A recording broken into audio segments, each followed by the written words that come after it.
Do clássico teatro grego ao cinema em 3 dimensões do século XXI. Desde os primórdios, o entretenimento acompanha a sociedade no seu desenvolvimento e evolução. A recente revolução provocada pelos bits e algoritmos está também a transformar a nossa forma de passar o tempo. Ecrãs interativos, inteligência artificial e ambientes virtuais estão a moldar novas maneiras de diversão e a fomentar avanços tecnológicos no setor.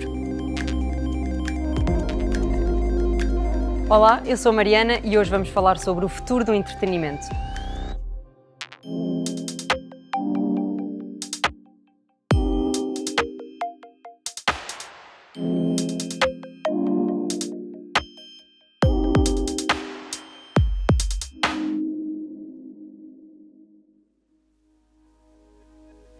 Na década de 60, famílias inteiras reuniam-se em frente à televisão para algumas horas de entretenimento ao final do dia. Mas pouco mais de meio século depois, cada um de nós tem o seu próprio ecrã. A cada dia estamos mais conectados através dos diferentes dispositivos, sejam telemóveis, tablets, portáteis ou a própria televisão, que hoje é inteligente e interativa. A era digital expandiu grandemente os horizontes do entretenimento. A forma de conteúdos é praticamente infinita. No meio de toda esta revolução, há um aspecto que continua exatamente igual aos tempos desses primeiros aparelhos de televisão. Gostamos de nos entreter com boas histórias. O investigador americano Jonathan Gottschall escreveu que somos, como espécie, viciados em histórias. E até quando o corpo adormece, a nossa mente fica acordada o tempo todo a contar histórias a si própria. Contar boas histórias neste universo mediático em acelerada evolução é um dos maiores desafios da indústria do entretenimento, como aliás nos explica Gonçalo Madail, diretor de inovação da RTP.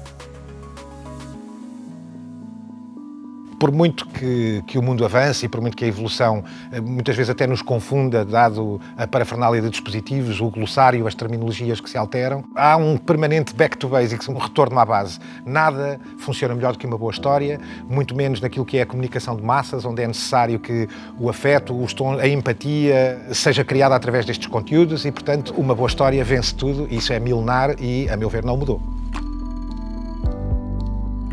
Eu diria que, do ponto de vista empresarial, o grande desafio está no processo de digitalização. O desafio, aliás, do país. E isto não foge a essa realidade. Neste momento, estas empresas como a RTP e de grande porte, que são, no fundo, broadcasters de larga dimensão, com várias plataformas, têm como seu grande dilema a forma como se vão digitalizar. Nós entendemos, e pelos números e pelos estudos que temos feito ao longo destes últimos anos, a resposta do mercado é a mesma. Isto é, há cada vez mais consumo audiovisual genericamente. O que muda de facto são os preceitos e os dispositivos onde ele corre, que afetam profundamente o modelo de distribuição, e isso sim para nós é um enorme desafio. Agora, a pertinência e a relevância destes conteúdos eu creio que se mantém, tem muito mais a ver com o como, com a forma como o distribuímos, onde o colocamos, quais são os nossos pontos de contacto, do que propriamente sobre, enfim, a gênese ou o ADN deste ou daquele conteúdo que possa ser mais bem sucedido.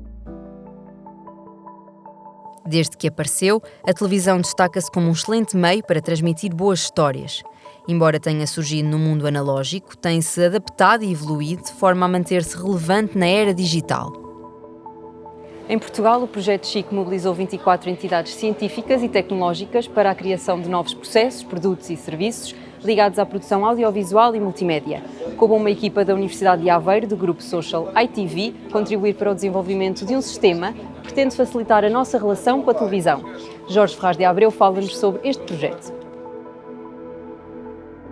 Este grupo de investigação tem tido como missão, essencialmente, contribuir para a inovação do ecossistema televisivo. Importa explicar que este ecossistema televisivo não se restringe à esfera televisiva. O que nós queremos estudar aqui é toda a experiência do consumidor de conteúdos audiovisuais, sejam estes conteúdos provenientes de que fontes forem e visualizados nos mais diversos terminais. O projeto Chic é um projeto muito grande, um projeto mobilizador. Nós trabalhamos apenas numa parte, na área de interação avançada. Juntamente com a Altice Labs, o que desenvolvemos foi um sistema de interação por linguagem natural com a televisão. O que é que isto quer dizer? Quer dizer que, para além da utilização típica de um sistema de interação por voz, em que damos comandos à televisão, eu posso falar com a televisão quase como se falasse com um humano. Posso partilhar com a televisão, por exemplo, que tive um dia aborrecido ou que quero ver um conteúdo que me faça rir e a televisão mostra-me programas de comédia. Para conseguirmos chegar a estes objetivos foi preciso trabalhar bem na integração de 3 módulos principais. O módulo da ASR, o que faz a tradução do diálogo, da conversa para texto, e depois seguiu-se o módulo de NLU, de Natural Language Understanding. Este é um módulo muito complexo que permite fazer a decomposição semântica do que o utilizador diz, de uma forma natural, nos comandos que são enviados para a box. E, por fim, uma interface com o utilizador que guia o utilizador em todo este fluxo, em todo este diálogo. Nós tivemos o sistema a funcionar em casa de pessoas, registámos mais de 8.000 interações, permitiram validar uns milhares de frases de interação por linguagem natural, porque um utilizador pode dizer, por exemplo, que quer ver a série daquele assalto à Casa da Moeda, ou que quer ver a série do professor. E o NLU, o tal sistema, tem que interpretar que o que o utilizador quer é ver a série de Casa de Papel do Netflix. A questão da avaliação é uma questão central para nós. Todos os nossos projetos seguem uma abordagem de design centrado no utilizador, que nos permite, numa primeira fase, compreender os comportamentos dos utilizadores, antecipar um pouco as suas reais necessidades e isto depois permite alavancar um ciclo projetual, tipicamente de conceptualização, de implementação e de avaliação. E essa avaliação, quando não pode ser feita em ambiente real, neste caso em casa das pessoas, em ambiente de field trial, podemos fazer essa avaliação aqui no nosso laboratório de avaliação de UX em contexto doméstico, onde nós temos uma típica sala de estar, com um sofá, uma televisão, uma mesinha, temos esta janela de observação, temos múltiplas câmaras e deste ponto os investigadores podem, de uma forma não intrusiva, observar os participantes a usarem as aplicações e tentarmos perceber o que é que está mal e melhorar ao longo do tempo. Uma das áreas que nós estamos a trabalhar e que é, de certa forma, futurista, tem a ver com a questão da proatividade. O que nós queremos com isto é passar do cenário atual, em que os assistentes de voz são reativos, para um cenário em que estes assistentes de voz antecipam as necessidades do utilizador. O que nós fizemos foi um sistema com base em sensores biométricos que detecta se a pessoa está a adormecer. E se a pessoa estiver a adormecer, vamos reduzindo o som, o volume da televisão, gradualmente, até que a televisão termina por desligar. No próximo dia, quando a pessoa interagir de novo com a televisão, é confrontada com uma mensagem do televisor a dizer-lhe qualquer coisa. Ontem deves ter adormecido a ver este programa. Queres continuar a ver? Nós achamos que o futuro do entretenimento digital passa por uma otimização da experiência de visualização de conteúdos audiovisuais, de uma forma mais personalizada, de uma forma que muitas vezes ancorada em sensores e em dados do utilizador, permite perceber qual é o seu contexto de visualização ou de utilização e oferecer-lhe a melhor experiência de visualização dos seus conteúdos preferidos. Sabias que já é possível desfrutar de concertos num ambiente totalmente virtual? A cada ano cresce a oferta de eventos em plataformas online de jogos e no metaverso, uma espécie de universo digital a 3 dimensões que pode ser acedido em diferentes dispositivos, sendo que para se ter a experiência totalmente imersiva se utilizam óculos de realidade virtual. A lista vai de nomes clássicos da música pop, como Elton John, a estrelas contemporâneas, como a cantora Ariana Grande. Os concertos estão a decorrer principalmente em plataformas de jogos como Roblox e Fortnite e são realizados através de avatares, ou seja, versões virtuais dos artistas. Mas o universo virtual também já está a chegar ao campo do desporto. Uma parceria entre o clube inglês Manchester City e a empresa Sony planeia arrancar este ano com uma aplicação que vai oferecer a experiência de ir ao estádio no metaverso. A ideia é que os adeptos possam acompanhar os jogos da equipa num ambiente virtual, com novas possibilidades de interação e replays imersivos de lances da partida. Para isso está a ser desenvolvida uma tecnologia para capturar e reconstruir em animação 3D os movimentos dos jogadores, objetos e o espaço do estádio. O crescimento dos chamados metaversos aponta para uma das principais apostas da indústria do entretenimento num futuro próximo, a realidade virtual e aumentada. Na realidade virtual, ou VR, os ambientes são totalmente imersivos e simulados, enquanto que na chamada realidade aumentada existe uma combinação entre elementos do mundo virtual e o mundo real.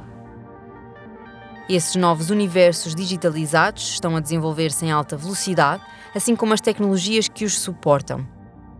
Um exemplo disso é a evolução de câmaras e sensores de mapeamento, que estão a possibilitar a criação cada vez maior de modelos virtuais a partir da realidade. No Instituto de Engenharia Eletrónica e Informática de Aveiro, uma equipa liderada por Paulo Dias está a trabalhar no desenvolvimento de técnicas que permitam uma maior eficiência desses processos. Na Universidade de Aveiro nós trabalhamos já desde 2005 na área de realidade virtual e aumentada e é uma área que é um desafio porque efetivamente a tecnologia tem tido uma evolução abrupta ao longo desses anos. Os primeiros jogos de realidade virtual que nós compramos não tinham um tracking, basicamente eram equivalente a mostrar uma televisão à nossa frente e não faziam mais nada. E nestes 15 anos a tecnologia evoluiu ao ponto onde os jogos mais recentes já são sem fios, já não precisam de computadores, já são completamente independentes, com bateria e já têm também tracking da mão e do espaço. Portanto, consegue-se movimentar num espaço, ele consegue saber onde eu estou e permite-me interagir com esse ambiente todo. Hoje em dia já são utilizadas para várias aplicações, tanto ao nível do entretenimento, para jogos, como também ao nível da indústria. Um dos desafios quando se trabalha nestas áreas da realidade virtual e aumentada é a produção de conteúdos e basicamente há dois grandes caminhos. Muitos dos conteúdos são produzidos diretamente através de edição, portanto são pessoas que criam os modelos, que criam os jogos, que criam os conteúdos que depois são utilizados nestes sistemas, não é? Tridimensionais. Uma outra alternativa é utilizar sensores, câmaras ou sensores 3D baseados em lasers ou câmaras de profundidade que também permitem, para além da fotografia e da cor, captar informação sobre a profundidade dos ambientes. Estes sensores já permitem de uma forma quase automática tirar uma fotografia 3D dimensional da geometria e dos espaços. E, portanto, no nosso laboratório, para além da realidade virtual, também já estamos a fazer trabalhos na área da reconstrução 3D, que permite, de alguma forma, em vez de modelar todos os conteúdos, tentar automatizar a criação de conteúdo através desta criação de modelos 3D que são diretamente medidos a partir do mundo real. O processo da reconstrução 3D ainda é um processo complicado de ser completamente automático, porque no processo de reconstrução 3D tem que se adquirir várias imagens dos modelos ou das salas que estamos a adquirir para ter um modelo completo. Isso cria problemas ao nível depois da reconstrução da geometria, porque nós adquirimos medidas de pontos no espaço e depois temos que criar uma malha geométrica para ter uma superfície e muitas vezes há deformações que não são corretas, que têm que ser corrigidas, ou manualmente ou através de algoritmos. E outro problema que existe ao nível da reconstrução 3D tem com o facto que as imagens adquiridas em várias posições também têm cores diferentes, porque a iluminação é diferente. E um dos trabalhos que nós temos feito nos últimos anos é tentar equalizar de alguma forma a cor das imagens todas, para garantir que quando nós transitamos de uma zona vista por uma imagem por uma zona vista pela outra imagem, não se notam diferenças, o que chamam as costuras, não é? Zonas onde passas de uma zona mais clara para uma zona mais escura. Se conseguirmos automatizar o processo, poderá facilitar a criação do conteúdo e dos modelos 3D e começar a ter menos material que é produzido por modeladores e mais material que é diretamente medido a partir dos espaços reais.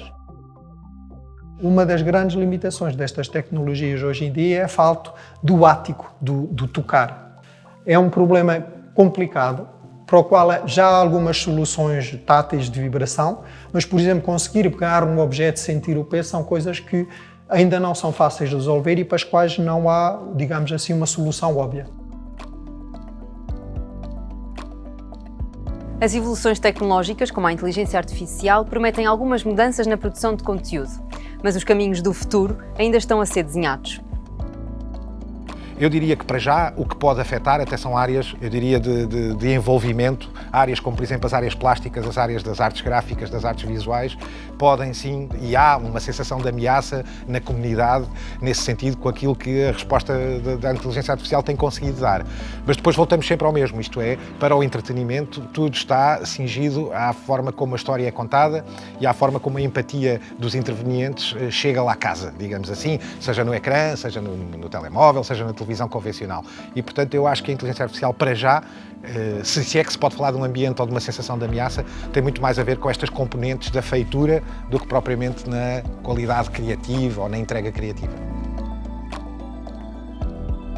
seguiremos a tendência natural. É muito difícil prever daqui a 20 anos onde estaremos. Há uma coisa que me parece óbvia. O consumo é cada vez menos linear e isso vai tornar-se absolutamente massificado junto da comunidade, junto do público. Mas esse não é apenas um trabalho de quem produz e de quem distribui, é um trabalho também de haver infraestrutura e tecnologia do outro lado, não é? Ainda não temos os automóveis, por exemplo, preparados para a rádio não linear e, portanto, tudo isso são caminhos que se vão fazer, parece-me a mim que são inevitáveis. Tudo o resto, aquilo que hoje consideramos mais convencional, que possa ser mais linear, eu diria que ficará no lugar onde está neste momento a sala de cinema, onde está o vinil, e não creio que desaparecerá por completo. Mas a sua expressão no mercado como modelo de negócio, não tenho a mínima dúvida que se vai desbaratar. Divertimento imersivo e virtual, dispositivos inteligentes capazes de compreender os nossos gostos e interagir connosco. Conteúdos cada vez mais personalizados e adaptados às nossas necessidades. E um universo de possibilidades a ser explorado por inovações que ainda nem conhecemos. Estes são alguns dos caminhos que apontam para os avanços tecnológicos que estão a moldar o futuro do entretenimento. Por hoje é tudo, até ao próximo programa e não se esqueçam que a ciência não tem limites.